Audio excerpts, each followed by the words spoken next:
The Bostonian is Matt Perrault. This is our city. The book is Dave Sherapan. Pay him. Pay that man his money. Together, they are the Bostonian versus the book. You covered 12. I covered. Follow the show on Twitter at Boston versus the book. How do you like them apples? Bringing you the best insight on sports betting news, Matt and Dave's daily picks, and an entertaining and unfiltered dive into the sports betting industry. Here's Dave Sherapan and Matt Perrault. And here we go.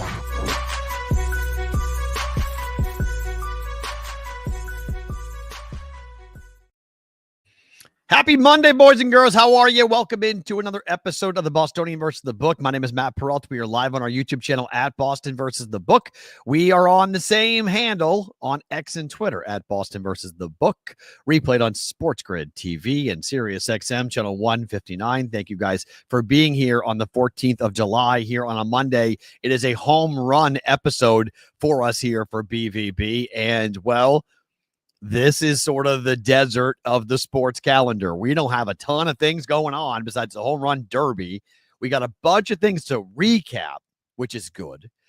I want to talk about baseball at the break a little bit here in the opening line and take a look at the power numbers a little bit for Major League Baseball because I think they're interesting. And there are some numbers that will be talked about a lot tonight during the home run derby about 5 players in particular who have hit more than or 30 or more home runs here at the break. That's the first time that's ever happened. We'll talk about hot baseball teams. Take a look at the American League East today. Home run derby is tonight. I got a bet on that for you guys if you want to trail it. We'll talk about news of the industry. And yes, Uno is coming to Las Vegas. If you are a big fan of that card game, yep, you're going to be able to do some fun stuff with it coming up in the month of July. Wimbledon got won by Jannik Sinner yesterday, his first Wimbledon championship, and the Open Championship for golf, the Scottish Open, was won by a relatively unknown player yesterday from America. And now we head to the Open Championship, the final major of the 2025 golf season, which is somewhat crazy because here we are in July, but this is what golf wants. They want to get out of the way from football. Speaking of football, we got a bunch of things to get to today. It is the return of the Brigade Proxy service. Team of the day. We're going to do college football teams of the day. I'm going to save the NFL for when hopefully we get Mr. Sherapan back here on the program. We'll talk about the games. I don't know what's going to happen with Dave. Again, I don't know when Dave will come back, but we're going to hold Roll Call Friday, and I'm going to hold the NFL teams. We're going to do NFL breakdowns, the divisions and the betting, if you will. We'll do that every Thursday with Debro from Fantasy and Betting Pros. So we will do NFL conversations, but kind of on the macro level every Thursday. Individually, I want to talk about college football. And our team of the day will be for the Brigade Proxy Service, our college game of the day, or college team of the day that will break down each and every one starting today. So looking forward to doing that. As I mentioned, we got a lot of things to get into with baseball and the AllStar break and everything that's going into tonight and the festivities down in Atlanta. We start the show with the opening line.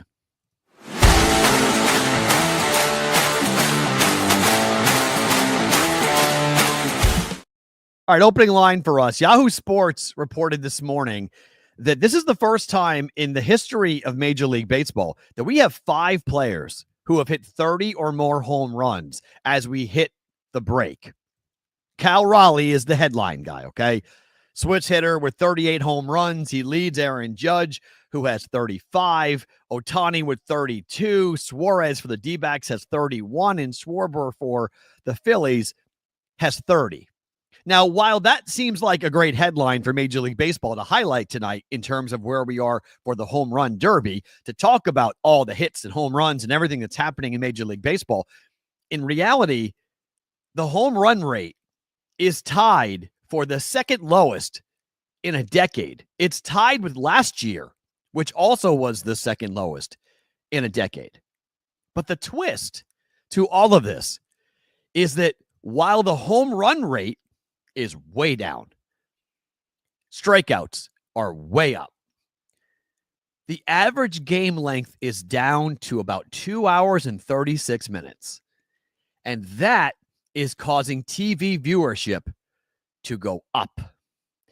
The last time I talked about baseball and viewership on television, a couple people in the comment section got all bent out of shape and they thought that Dave and I didn't know what we were talking about. So I'm just going to put it on the screen for you. Okay. MLB viewership is up in the US and in Japan. Fox is seeing a 10% increase with an average of 1.8 million viewers per broadcast. ESPN's Sunday Night Baseball equally up 22% from last year.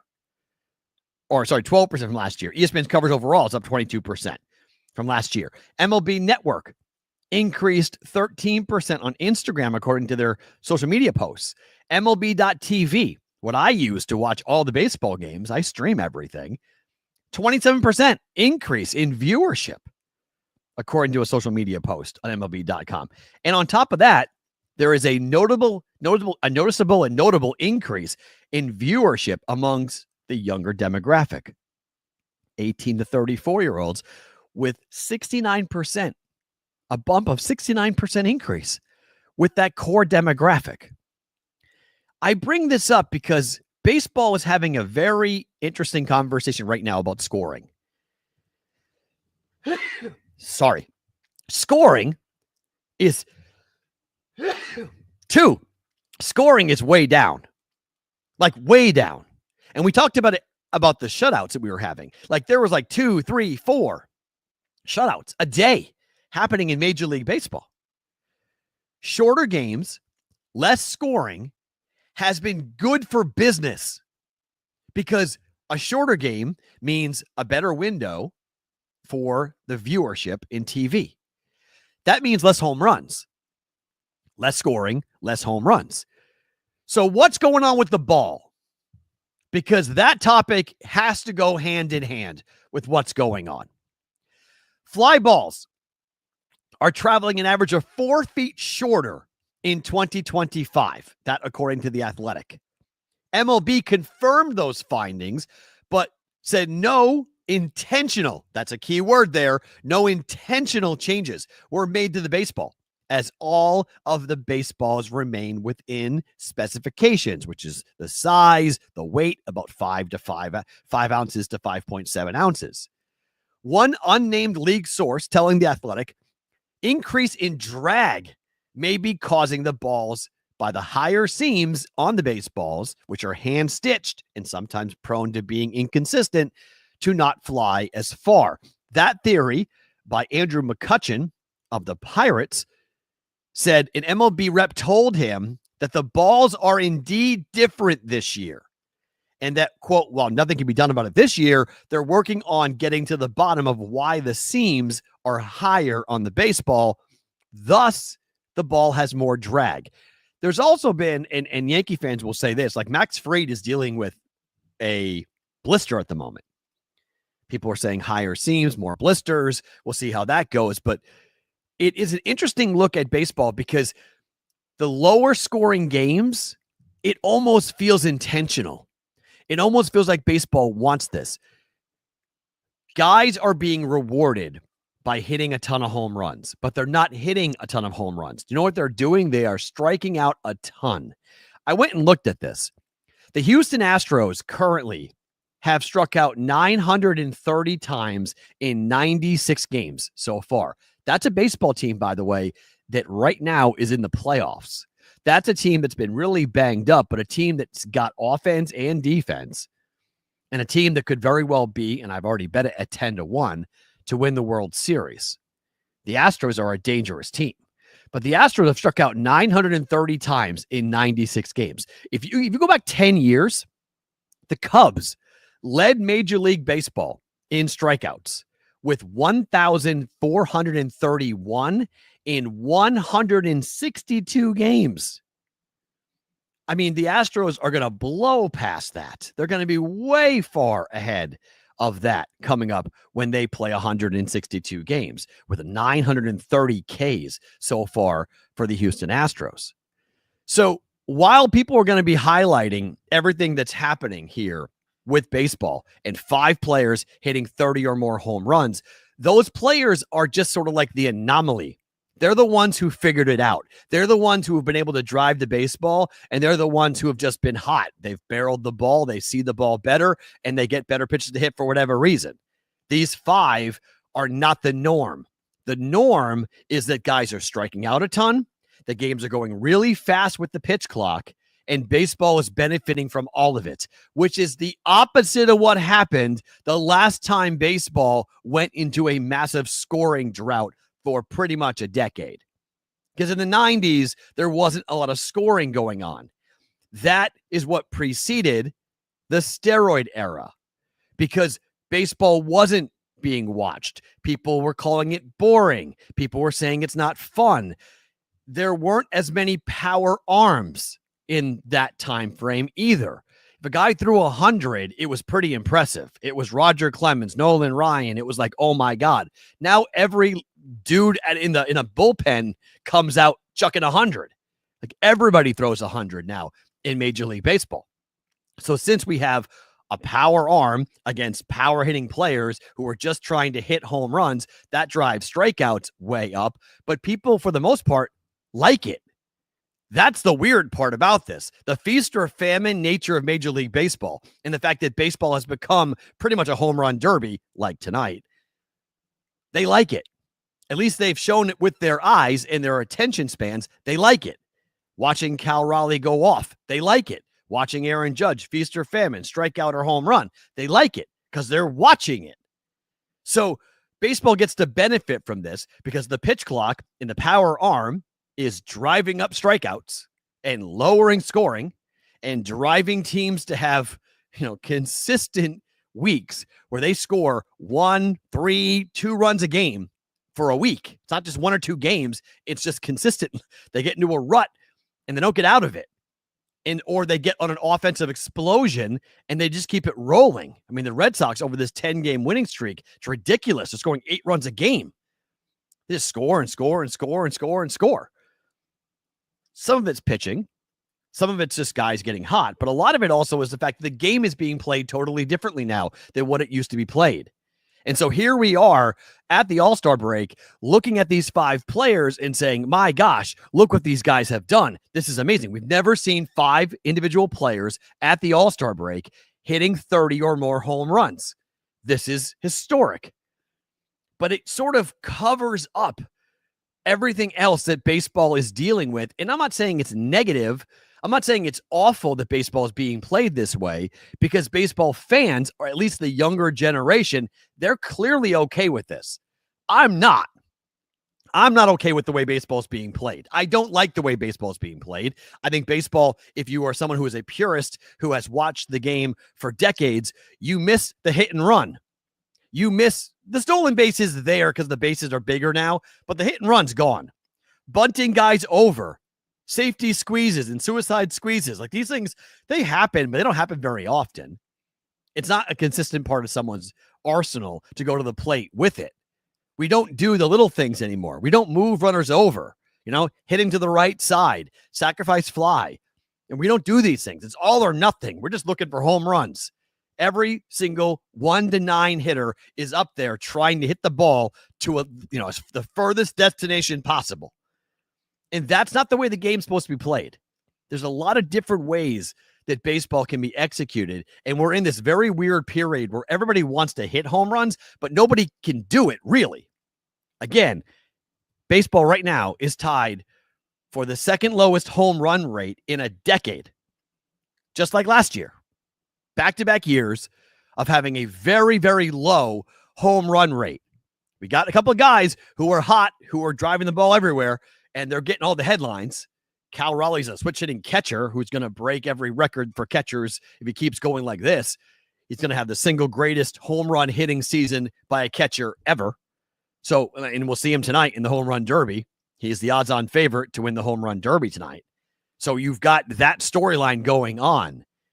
But it's very interesting to look at the game and not get caught up with all the headlines, all the bright lights. You start looking at the way the game is.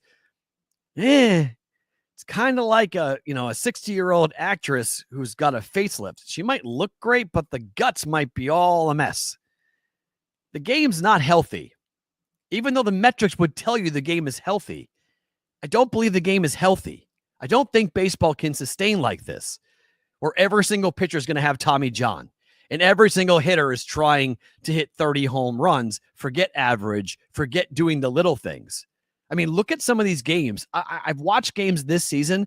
Fundamentals are out the window. Just basic baseball running the bases, fundamental. Just fundamentals of just fielding the ball. What bag to go to in what situation. Just things that normal Little League baseball players would know and figure out. It is somewhat shocking to watch how poorly the game is played at the moment. And a lot of that has to do with the fact that everyone's trying to hit a home run and everyone's striking out and everyone's on the pitch clock and the game's moving very fast and baseball's going, this is great. Keep it going. Keep it going. 2 hours and 10 minutes. Fly. Get this game over with as fast as possible. No more holding on to the ball. No more multiple throws to first base. None of that. If we go to extra innings, we're going to artificially create offense to get the game over as fast as possible.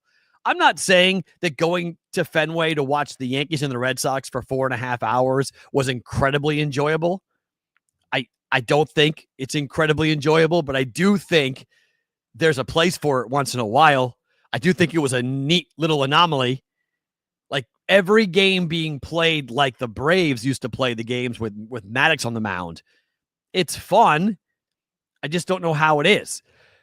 Fishkiller, I'm okay with the DH, okay? I don't like pitchers batting, but that doesn't mean you can't be fundamentally sound and still have a DH. Like the DH doesn't mean you can't do fundamentals. Like, yes, CBW, you're right. The Red Sox play horrible defense, but they've played better over this last 10-game stretch. That's why they've won every game. They're 10-0 over the last 10 games for that reason. They're pitching and they're fielding. And the pitch clock has added a lot.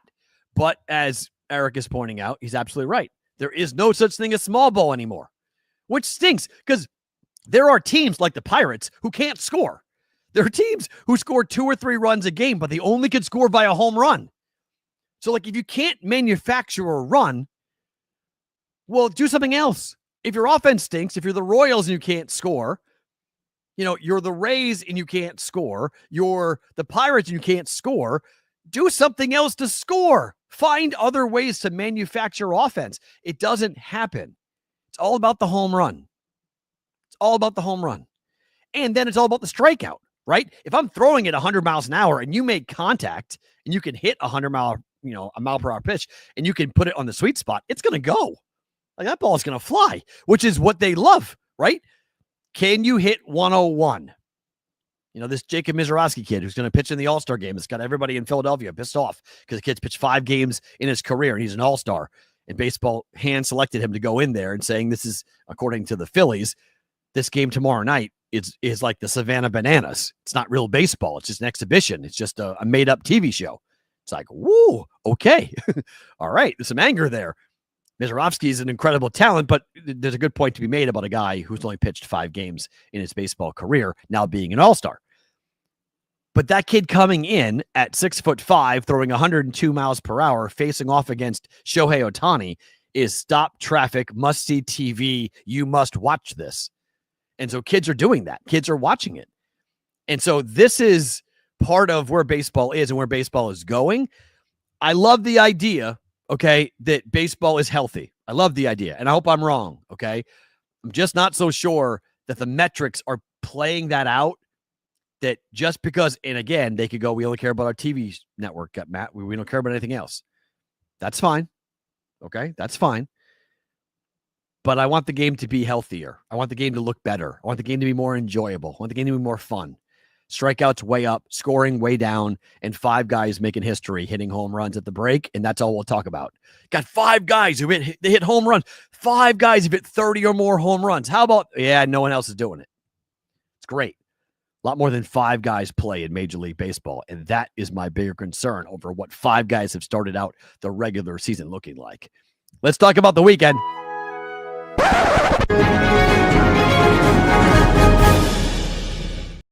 All right, for all you people that have been yelling and screaming and clamoring for me to talk tennis, here is your 2-second tennis update.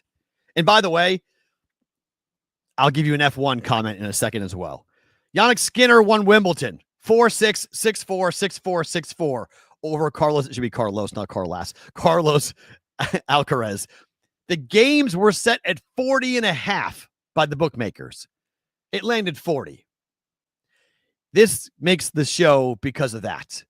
A tip of the cap to the bookmakers. Hell of a job for the final for Wimbledon with the men. 40.5, and the thing falls 40.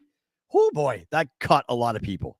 That got a lot of people. A lot of people were on the over, thinking you just needed 1 7-6 game. Or you went, if you got to the 5th set, you would have gotten there. Everybody thought it was going to be a repeat of the French Open between those two. Alcaraz winning the French, Sinner winning winning Wimbledon. That wasn't handicapped by the content folks very well.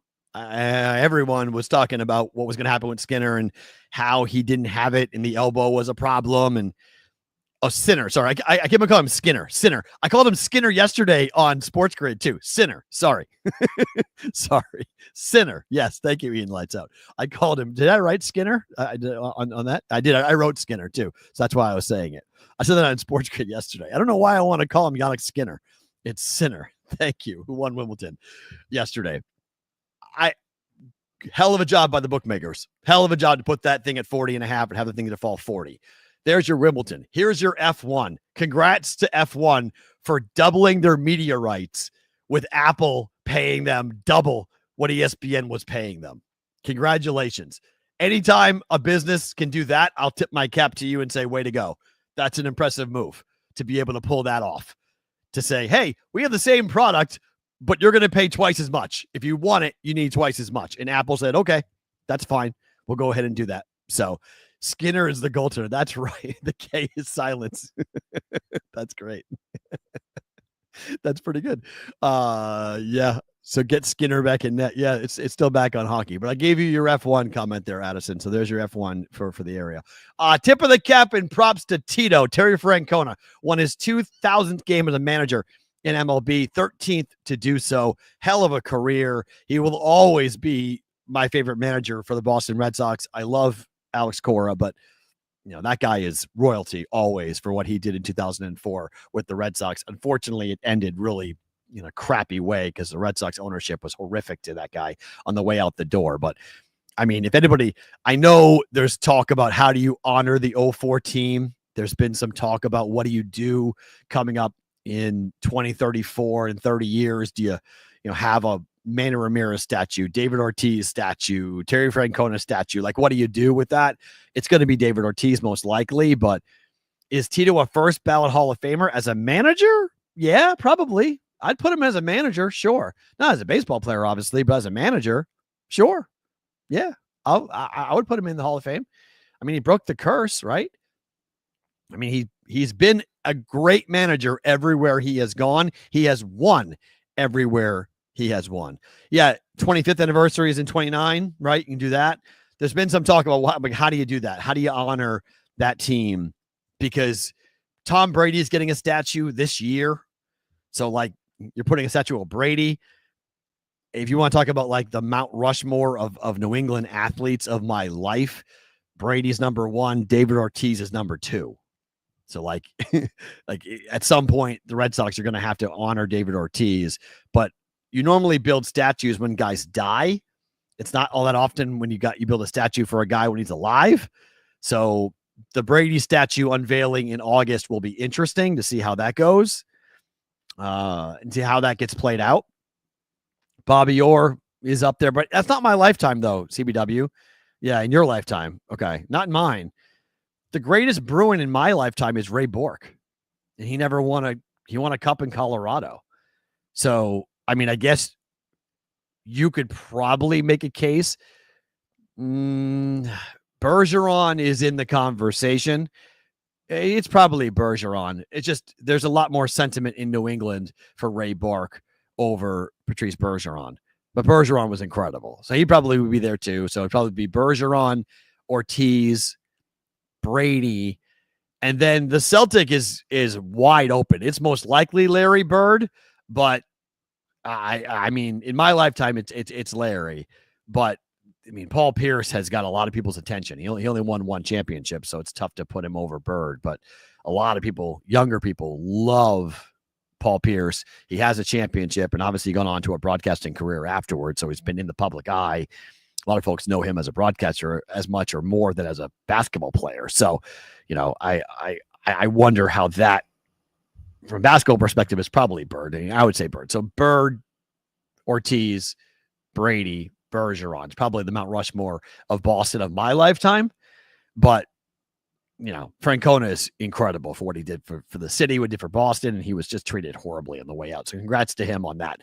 Red Sox, as I mentioned, have won 10 straight. They swept the Rays 4-1. Have you guys seen the American League East standings? This is going to be a really fun second half of the year. So we've got the Blue Jays in first place, 2 games up on the Yankees. The Red Sox are now a single game back, 2 in the loss column of the Yankees. The Rays are 2.5 games back of Boston after getting swept by the Red Sox over the weekend. And the Orioles are out of it. So the AL wild card is Yankees, Red Sox, Mariners at the moment. And the Mariners could very well get passed by the Rays at some point. But we've talked about the Rays and the second half of the Rays schedule. I have bet for the Rays to miss the playoffs, and I think the Rays are going to have a really tough second half of the season. I don't think Tampa makes the playoffs. The reason is go look at their schedule from August 4th for a month after, like from August 4th to September 4th. Their schedule is brutal for Tampa. So I think Tampa's going to be out of it. So I think it's Blue Jays, Red Sox, Yankees that have a legitimate shot of making the playoffs. The Red Sox, obviously, after this 10-0 run, they went 3-8 in the wake of the Rafael Devers trade and then turned around and won 10 games. And they've gotten some unbelievable performances from some really young and talented players. And I think from a Red Sox standpoint, the break came at a bad time. Like, you didn't want to stop playing. If you're the Red Sox, you wanted to keep going. Bayo pitched great yesterday.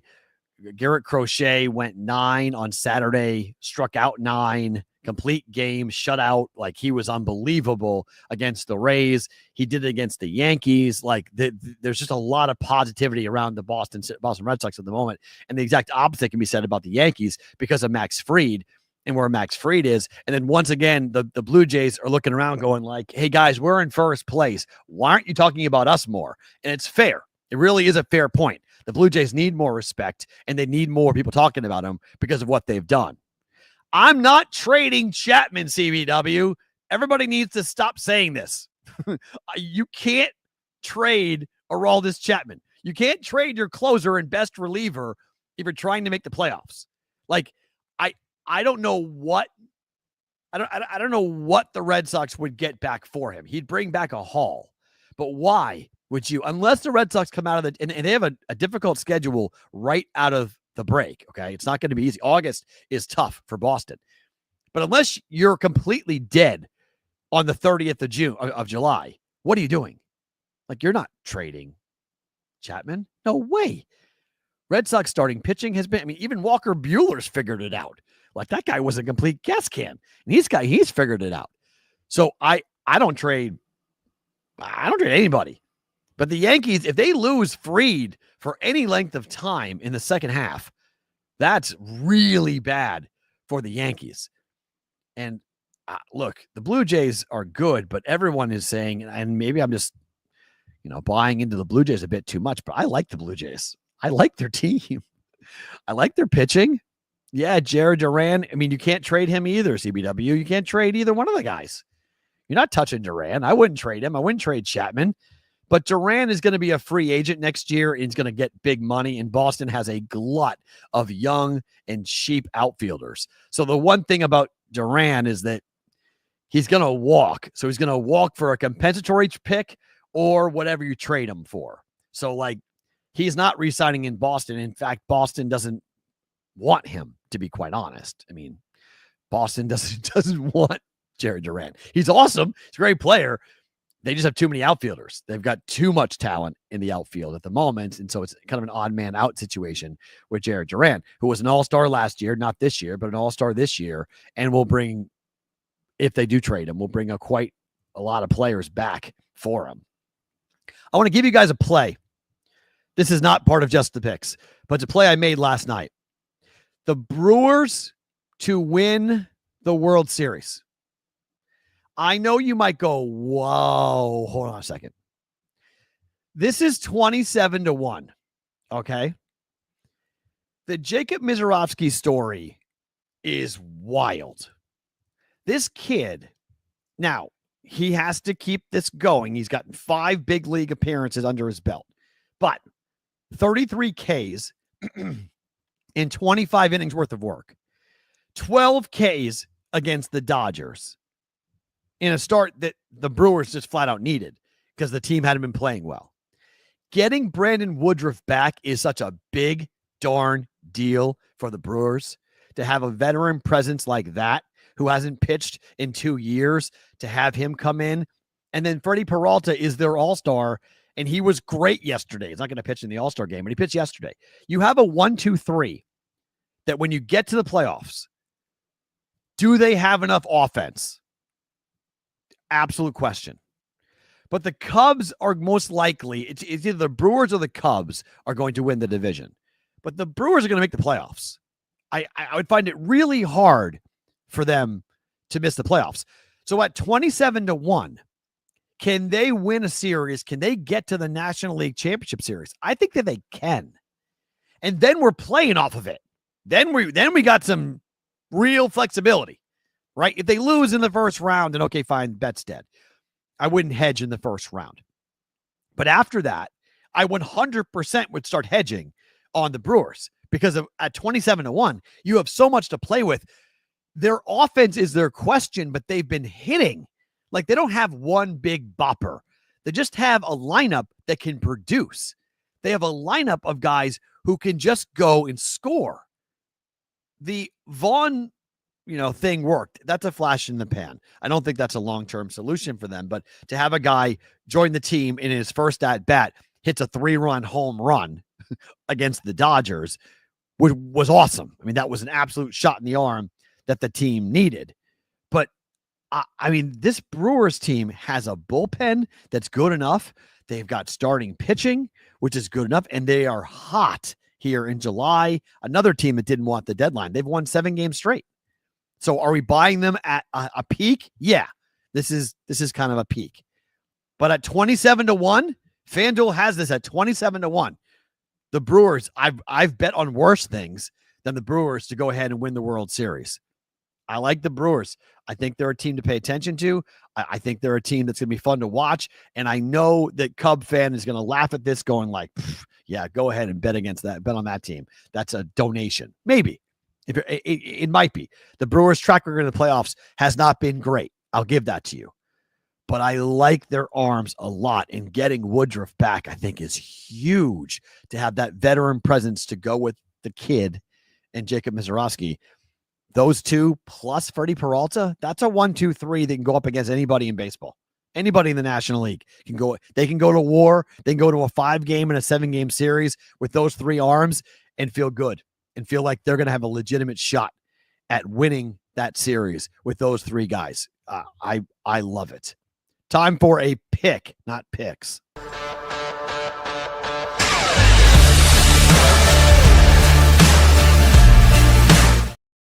All right, just the picks for tonight. There's only one thing on tonight. It's a home run derby. Look, overall, the home run derby is wonky. It's a gimmick, but it's something to watch, and it's something, you, me, everybody. Growing up, we've all done this. Right? You go to a park, you grab a bucket of balls, it's you and your boys, and you start throwing BP, and you swing as hard as you can and see how far you can hit a baseball. Let's just crack it and see how far we can hit it. It's not unique. They've made so many changes to the format. Nobody really knows how the format goes. I wish they would go back. Okay, kids, here's how your old friend Matt, how old I am. There used to be a home run derby in black and white that was on right after This Week in Baseball. TWIB, it used to be called, This Week in Baseball. So you'd watch TWIB on a Saturday morning. And then afterwards, there'd be this black and white 1950s home run derby between 2 players that would show up.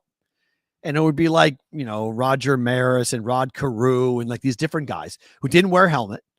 They just got in there and they just went ahead and took 3 swings. And then how many home runs did they get? And then they sat down and they'd be interviewed by a broadcaster who was doing play-by-play, but also talking to the guy who was competing up against the star. That was the genesis of all of this. That's where this all started. And so I can't follow all the different format changes as they've done. I'm just betting on ONeal Cruz for 2 reasons. One, for the guy behind me. He's the only Pirate in the home run derby. So we're going to go and back it for our friend Dave Sherapan. So we're going to go ahead and back him. Secondly, though, ONeal Cruz owns some pretty impressive records. In the StatCast era, he holds the record for exit velo for a ball off of his bat. He has also hit a ball 471 feet this year. That's the longest home run in the majors this year. He's also from a market where it would help his overall stature as a baseball player to go ahead and win this thing. So to me, I got to find a guy who's motivated. Cruz is. I got to find a guy who has the power and a swing that can be repeated. Now, that's the one knock on Cruz. He has sort of a looping swing, right? So to me, I want to see what Cruz looks like early, but I'm going to back him. He's the second choice behind Cal Raleigh. I'm going to back him at plus 330. I'm going to back ONeal Cruz to win this thing tonight. And I think his power is easy power. And I think he's got a chance to drive the baseball. And so where is the ball going to be? I mean, what type of ball are we dealing with tonight? That's the biggest question, right? Are we dealing with super balls or are we dealing with just like little ping pongs? I don't know, because the average home run at Truist Park this year is 400 feet. Why does that matter? Well, it matters for our prop bet of the day.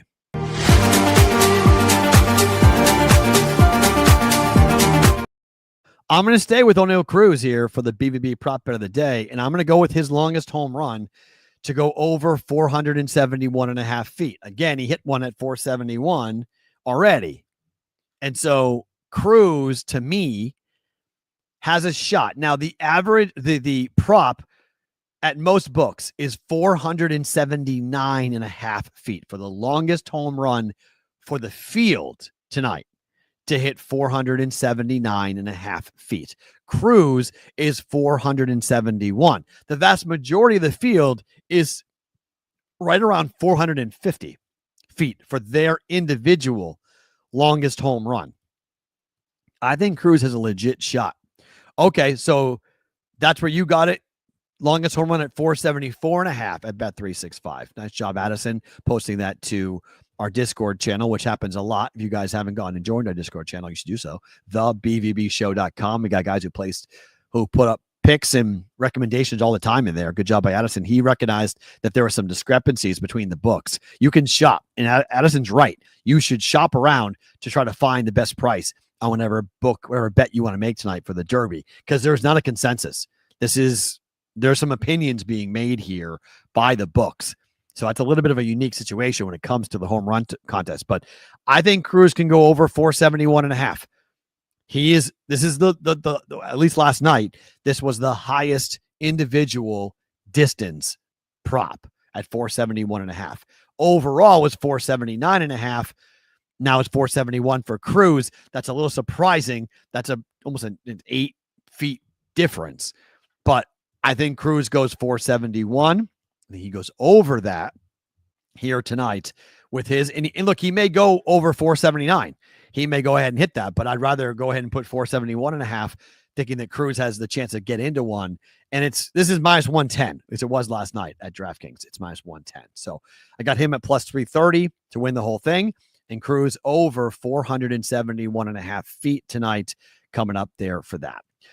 This week, we start the Open Championship this week. I want to take a quick look at the odds here for this final major of the 2025 season. Scotty Scheffler comes in at plus 450, Rory McIlroy at 7-1, John Rahm 12-1, Bryson 20-1, Xander 25-1, and Ludwig Oberg comes in at 28-1. Yesterday, we saw a pretty fun finish to the Scottish Open yesterday, and you have Chris Gotterup, a player that nobody really had heard of before, winds up winning this thing. Holds off, though, Rory McIlroy. Rory couldn't hit a putt in the back nine yesterday to save his life. If Rory had the putter working yesterday, Rory would have wound up winning the thing. But some golfers I would take a look at, well, when you shoot a 63 on Sunday at the tournament before a major, I'm going to pay attention to you. And that's what happened for a couple of different guys who got out there and ripped apart that golf course, who, didn't have much of a say. But Justin Rose is 80-1 to win this tournament. Justin Rose yesterday shot 7 under par. It was a par 70. He shot 63, a bogey-free round, 5 under on the back for Justin Rose yesterday at the Scottish Open. He's at 80-1. 80-1. That's a guy I would 100% take a look at. Matt Fitzpatrick played really well on Sunday. Played well for all 4 days. He is 55-1 to win the Open Championship. You've got your normal cast of characters, right? I mean, Scotty at 4.5 is almost criminal. He should be way higher than that. John Rahm at 12-1. He hasn't been in the form you'd want John Rahm to be in if you're going to go ahead and back him to win a major on a link-style golf course. But, a Shane Lowry at 30-1 isn't a bad idea. I mean, a Brooks Koepka always plays well in major golf championships. Sepp Straka yesterday played tremendous. He's at 55-1 to take a look at. So there's some real betting options for you guys right now when it comes to the Open Championship as to what you can take a look at for this in the final major. And I mean, well, Addison, did you get Gotterup at 90-1? If you got him before the tournament, hello. That's a hell of a shot to grab him yesterday. If you had him before the tournament, I thought 60-1 was the highest number. I didn't know 90-1 that was out there for him to win the tournament. I mean, there were some in-game. I mean, his numbers were all over the place. I was on Sports Grid yesterday watching that thing. He was at one point, he was minus 400 to win the tournament. Then it went all the way down to minus 110 for him. And then he ended up birdieing the 16th and Rory parred it. And he took a 2-stroke lead. He went to minus 750 and he ran away with the thing. So 17, 18, Rory just couldn't hit a putt to save his life. Does that matter? I don't know. I mean, Rory is the second option at 7-1. Am I betting on Rory? No. It's in Rory's hometown on top of that. Now, you could say that's a good thing, Matt. I'm not sure that's a good thing. If the rumors are true about how he has been and what his life has been like, the off-the-course stuff has really been a big distraction for him this year. Going to the place he grew up, no. I don't think that's a good thing for Rory McIlroy. So, no, I'm not backing Rory to win this thing. And I'm not backing him at 7-1 when there are so many better prices out there at the moment for who you could grab onto. Like, there are so many amazing golf players going into that thing that you could jump onto versus 7-1. And I just gave you a bunch. I think Justin Rose at 80-1 is a great bet. I think Sepp Straka at 55-1 is a great bet. I think Brooks at 50-1 is a good bet. I don't think backing Rory is smart. WV Punch Drunk says, anyone else feel like golf screws up by having the last major this early in the year? They would say it's because, and I'm one of them, I don't know if you guys are one of them, but August gets completely buried with football. I don't pay attention to the FedEx Cup playoffs because of football. So anything to get away from football, I think is smart, because I think, and I did this last year, ask yourself in mid-August, in a month from now, okay, on August the 14th, ask yourself, do you wish there was a golf tournament starting? Do you wish that you had a major, or are you counting down to August 23rd for week 0? And that's where your attention is, because you know that real college football is being played and that we're like 15 days away from the Hall of Fame game. Like, it's football. So I get your point. I do. But people want to watch football. Like ish. People watch other sports when there's football on. Yeah. That's the problem. So I get the point of like they screw up by having their final major in July, but that's just an acknowledgement that most guys who golf love football.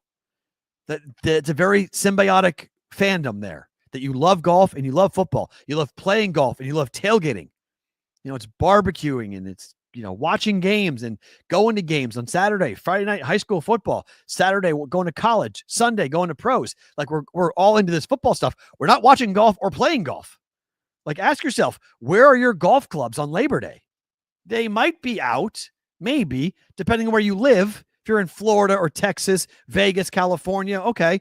But if you're in Michigan or Ohio or Massachusetts or New York, Virginia, like what, Iowa, Nebraska, like where are your golf clubs? Your golf clubs are in the trunk of your car or in the garage. They're not being played with. You're not using and playing golf in those moments. That's why the PGA tries to get away from it as much as possible. They've learned their lesson. They've been kicked in the teeth enough times that they know better as to what they do. Time now for the Circa Sports Pro Football Story of the Day. Guys, remember, the Ultimate Football Contest weekend is August 21st, 22nd, and 23rd. There are great room rates and packages available on circasports.com. BvB, our show, the Bostonian versus the book. Dave Sherapan should be, and we don't know, I can't speak for Dave, but the plan is to have Dave be there. I'll be broadcasting live. Hopefully Dave's doing the show right next to me, and that's Dave's return date on August the 21st. But you have more millions being guaranteed, $6 million guaranteed for Circa Million, $15 million guaranteed for Circa Survivor. Million is 5 teams against the spread. Survivor is 20 picks to go 20-0 with 18 weeks, plus Thanksgiving, Black Friday, and Christmas. You must go 20-0 to be the survivor for Circa Sports. You can enter in Nevada and play from anywhere when you hire a proxy. Check it out, circasports.com, for more information on the football handicapping contests. The show, pardon the interruption, used to do a thing called Happy Trails. And I saw this over the weekend, and I wanted to say Happy Trails to Ndamukong Suh, who, if you're a Lions fan, I think you probably like Sue. If you're a Nebraska fan, you 100% like Sue. But if you're probably a fan of any other team, you probably hate the guy. He's one of the more misunderstood football players of my lifetime because I covered him in college. I had one of the, I had the pleasure of interviewing him numerous times when he played for Bill Callahan at Nebraska. And every time I talked to him, I thought he was unbelievable. I mean, absolutely unbelievable how thoughtful he was, how interesting and observant he is, and a guy who I think, and he has a podcast now, was a naturally born broadcaster, was somebody that could be in the media for a long time. Okay, I'll edit it for TV. He's a jerk, but he was our jerk. Yes, Lions fans, you loved him, okay? And as a Patriot / Red Sox Boston fan, I can relate to that. That he was on your team, and so you liked him when he was stepping on guys' heads and whatnot. Sue was a force, but he was a soccer player first. And he came to football from the game of soccer. International, came in, saw things differently. I absolutely adored covering that guy and watching that guy. And he hasn't played football for 2.5 years. So it's not like he played last year. But over the weekend, he officially signed the paperwork for him to retire. And so Ndamukong Suh will not play football ever again. Not that he was going to play football anyway, but his career was told, the NFL told him that he was done. But now he told the world that he was done. So best wishes and happy success in whatever he does next. But Ndamukong Suh retiring, I thought that was noteworthy for him to officially step away from football, because he's a polarizing figure. As I said, Lions fans, you guys loved him. Husker fans, you guys loved him. Almost every other fan base did not like Ndamukong Suh and probably are happy that he is no longer in the league. We're bringing it back.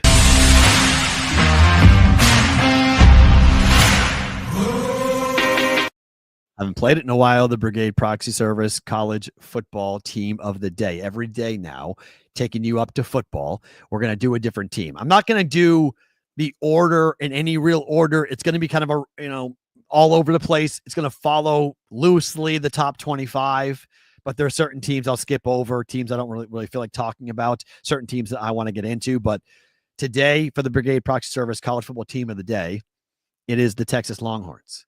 If you guys need a proxy, here's what's happening for the Brigade Proxy Service. Yes, we are doing it. Yes, Dave and I are doing it. However, I'm in New Hampshire. Hard to sign somebody up with me not being here. I'm not going to be back in Vegas until August the 10th. But after August the 10th, I'm in Vegas and I'm not going anywhere for basically 6 weeks or so. So I'm going to be in town to sign everybody up.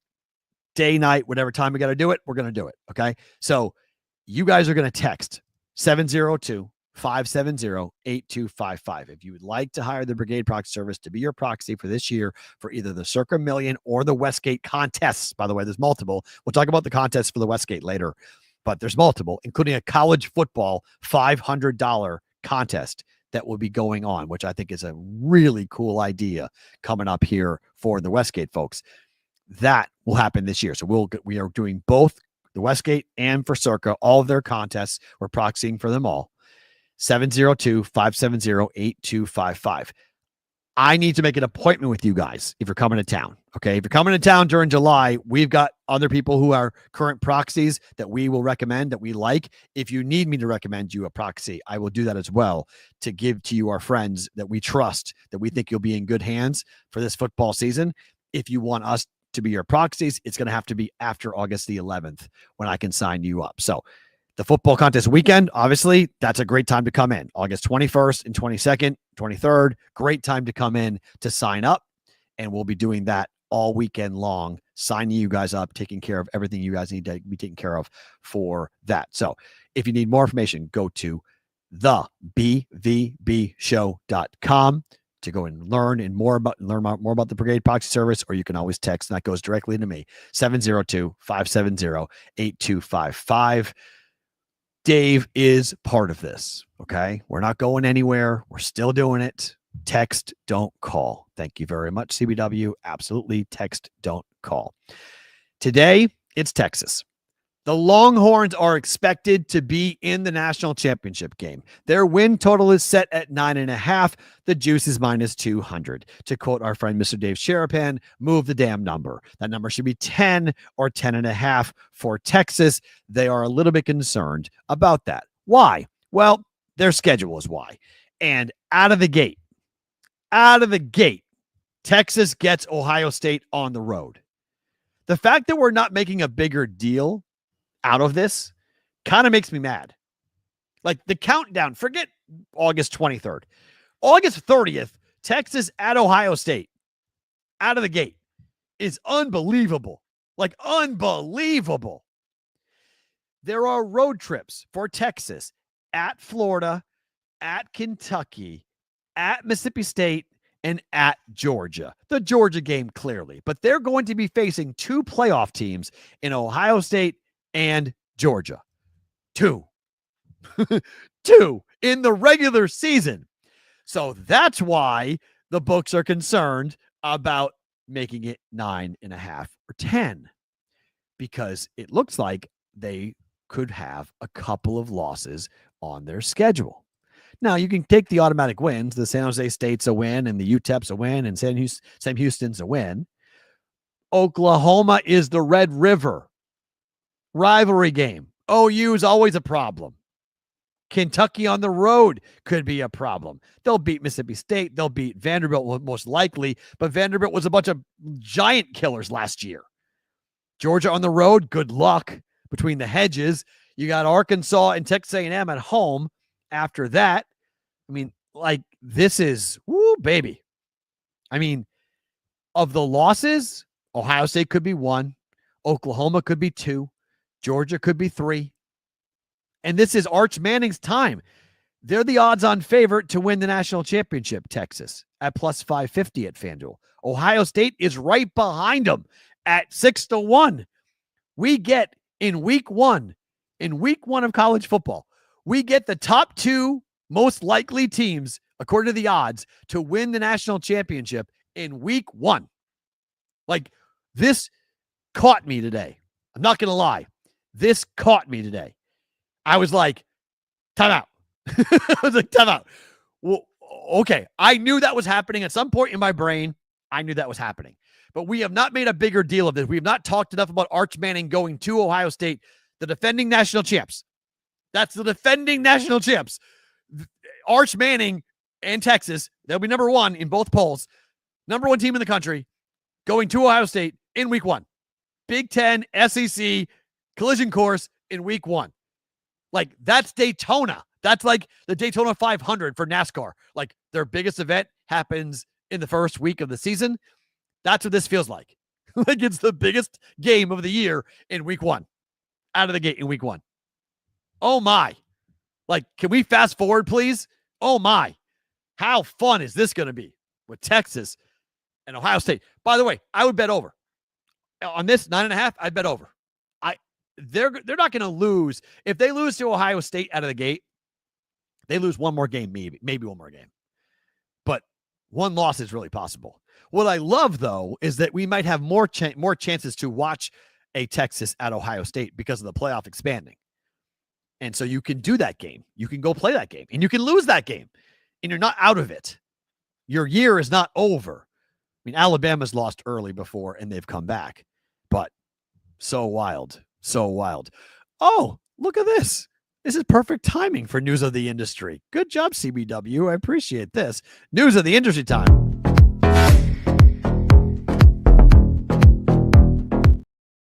Well, I'm going to steal CBW here for the news of the industry on this because I had a different topic that we'll get to later. How about this? I highlighted it saying this was something we were going to watch. DraftKings is acquiring Railbird Exchange, an upstart prediction market format that recently got federally licensed. We told you about that with the news of the industry last week because there had been people who told me, watch Railbird Exchange because they're shopping themselves, and the fact that they have not gone public with their plans for what they were going to do, and they had been approved by the government, meant that they were ripe to be acquired by somebody. I didn't know who, but DraftKings acquiring Railbird Exchange is quite interesting. So they at least believe that prediction markets are going to be a thing. So now, does FanDuel buy Kalshi? That would be my question. Does FanDuel buy Kalshi? I think that FanDuel buying Kalshi wouldn't be that surprising now. I mean, Flutter's got the money for it. Flutter's got the money, 100%, to go ahead and do that. So that's some pretty big news right there late in the day. Or I guess it's 2:00 Eastern. That's a pretty big deal that DraftKings is acquiring Railbird Exchange. I'll be curious to see how much money that deal is done for and what are the details about when does DraftKings take over. But DraftKings, it looks like they're going to start to offer prediction markets at some point in the near future. A Railbird, by the way, is a poker term in case you're making jokes in the chat. My God, guys. A Railbird is what they call somebody who goes to the World Series of Poker and just sits there on the rail and watches and never plays, but just watches everybody going in and playing poker. That's what a Railbird is. That's where they got that name, Railbird. What I was going to do, my favorite thing about today was the fact that, and this has now been everywhere, Uno is coming to Vegas. Uno, the table game at the Palms. The Palms is doing an interactive experience around the country, or Uno is doing it around the country, but they're starting at the Palms in late July, where there'll be an interactive suite with bowling and games all at the Palms. The question that everybody has is, are we playing Uno for money or for prizes? At the moment, it's not for money. It's for prizes at the moment. But there's been some talk that there might be something going on in the near future with that. But for the moment, it's an Uno immersive experience for a weekend in Vegas at the Palms to play Uno with other Uno enthusiasts, all being put on by Mattel. It's all being put on by the company that produces Uno. But if you are an Uno nut, look at what the Palms is doing, because it's the first time you're going to be able to go and have an Uno experience for the card game in Las Vegas. It's just not kind of what you think. Like, after reading the fine print, it's not playing Uno for money. It's playing Uno at a casino in an interactive experience in a suite where you can do a bunch of things, but there's no, like, I don't know how you play Uno for money. Uno is not like poker, so you don't need to be licensed to play it. So it's going to be able to play it. I guess there's some social media thing to win a trip to Vegas to go and be a part of this. You can't pay for this. You got to win a trip to get in. So there's a social media campaign going on for Uno, some reverse Uno card thing. Look it up. It's in the Las Vegas Review Journal type of thing on that. But no, you cannot gamble for money for Uno, but you can go to Vegas, and they are doing that. They are going to have an Uno experience in Las Vegas. If you guys are watching live, we got bonus time on the other side. Stick around for all of that. If you are watching the replay on Sports Grid TV or listening on SiriusXM, thank you for being here. Go and check out the podcast. If you guys haven't, search at Boston versus the Book wherever you guys get your podcasts. Do that for us as well. Bonus time for the rest of you starts now.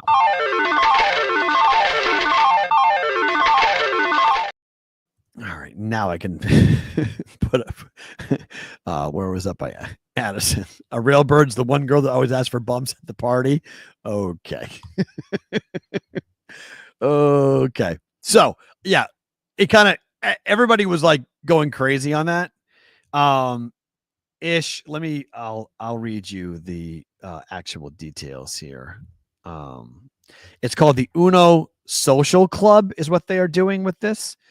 The story in the Las Vegas Review Journal from today.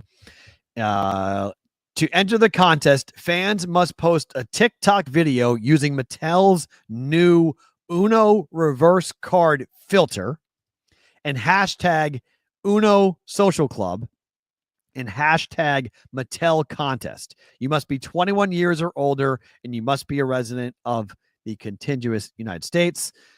Ray Adler, the vice president of global head of games at Mattel, said in a statement, we created Uno social clubs to reimagine what game night can be, bringing people together for real world fun, connection, and a bit of competition. The Uno Social Club in Las Vegas is just the beginning, and we're excited to see how these new experiences inspire players to show up, play hard, and make unforgettable memories. This is July 18th to the 20th.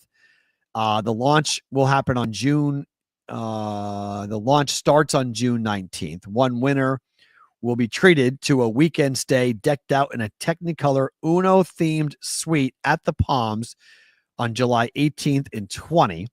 The suite will feature Uno signature red, white, blue, and green colors, including a private bowling alley, Uno decor, and a personal game host. So, I mean, this is being reported like you can go to Vegas to play Uno. Not really. Not what's going on. They're just taking one of the suites at the Palms that has a bowling alley in it, and they're flipping it into an Uno themed suite, which has happened before, by the way. So it's happened before. So it's not that shocking. It sounds like, oh my God, you can play Uno in Vegas. No, that's not what really is going on, right? Uno is being added as a table game to casinos in Las Vegas. No, it's not. That's not right. That's not true. So just, FYI, that's just not true. Time for favorite thing about today.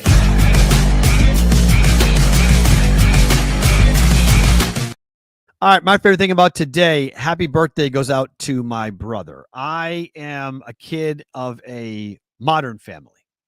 The modern family is, well, I have a dad and a stepdad. I don't have a stepmom, but I have a mom. And my mom got remarried and had 3 kids after my brother and I. But I grew up with my brother, Ben. And my brother, Ben, who is the organic farmer in Western Massachusetts, he today turned 46 years old. So I want to say happy birthday to my brother today. And over the weekend, Owen turned 30 and Maggie turned 26. Now, Maggie will get married at the end of this month, but the three of them, Ben being the guy with, I have like no good pictures of my brother, Maggie, my sister, Owen to the right of my daughter, that's Madeline, wearing a Mountain View Farm hat, Owen is, and that's my brother. That's Brooks. That's Amanda's son. That's Brooks.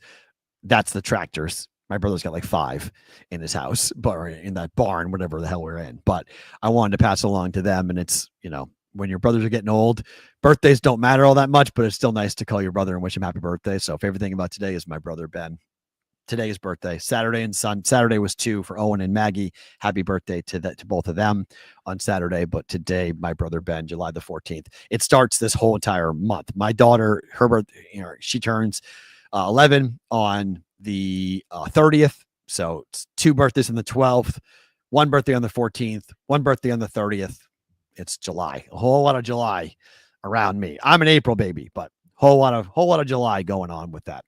Guys, if you can leave comments, if you can leave reviews, if you guys can subscribe to the YouTube channel, if you guys can post something on social media, we always appreciate all you guys helping to spread the love here in this, what I call January 1st week. This is the turning of the sports calendar, right? This is the end of the year. The year is over. All-Star Game in July. We hit that tomorrow. It's New Year's Day. It's the start of the 25-26 sports calendar, and we run straight to football downhill from tomorrow on. Thank you for being here. At Sports Talk Matt is to follow me. We're back tomorrow. Remember, I didn't say that at the top. Sorry. In the Discord channel, I put this up. Hour early tomorrow. 12 to 1 start time tomorrow. I have a Betting Pros convention conversation call thing that I got to be a part of. It'll take me about an hour or so. Rather than starting the show at 1:30, we're just going to bump it up to 12 and do a solid hour from 12 until 1 Eastern, 9 a.m. to 10 a.m. Pacific time tomorrow for a Tuesday's Bostonian versus the Book.